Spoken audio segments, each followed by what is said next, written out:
Saya tahu sebahagian tuan-puan akan buat comparison harga. Tapi bila tuan-puan always buat comparison harga, tuan-puan takut akhir sekali tak menabung. Tuan-puan, perlombaan antara kura-kura dengan arnab ni, akhir sekali yang menang ialah kura-kura. Kura-kura menang ni bukan sebab dia laju. Sebab dia konsisten. Yang penting aku jalan, itu kura-kura dalam kepala. Laju tak laju, yang penting aku jalan sampai ke garisan penamat. Kalau arnab ni, rabbit, orang Indonesia bilang kelinci. Dia rasa, aku laju apa daripada kura-kura. Relax lah dulu. Nanti sempat lagi aku pecut.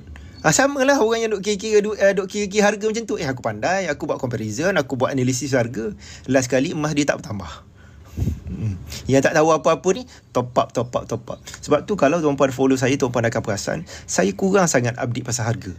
Sekarang ni harga berapa, dijangka akan naik, dijangka akan turun.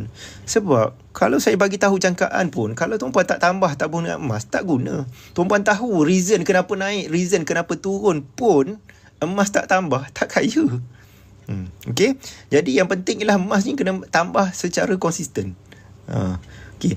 Dan kalau saya ni tahu, dan pakar-pakar ni tahu, dia mudah je, dia tak payah buat prediction, dia boleh jual je, subscribe prediction lah. Okay, jangkaan saya 99% tepat.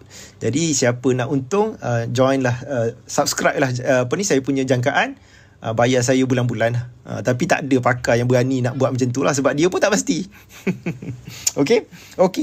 Sekarang ni siapa nak beli untuk jangka panjang, beli sajalah tuan-puan. Harga emas hari ni walaupun tertinggi dalam sejarah, dia confirm lebih murah berbanding beberapa tahun akan datang. Okay, saya tahulah pasal faktor-faktor tu, tapi kalau benda tu kalau saya ajar kepada umum pun,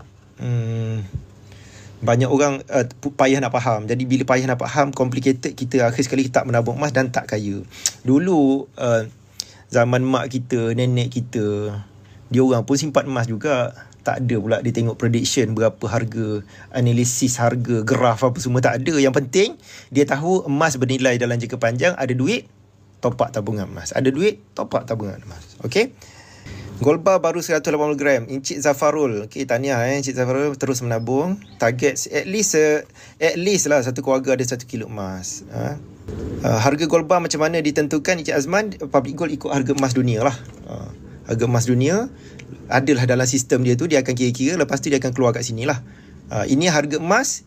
Bila Public Gold publish ni tuan-puan, ialah harga emas fizikal. Tuan-puan boleh tengok, ada yang cakap harga bank lebih murah lah. Pergilah kalau boleh dapat emas vehicle dengan harga semurah Public Gold.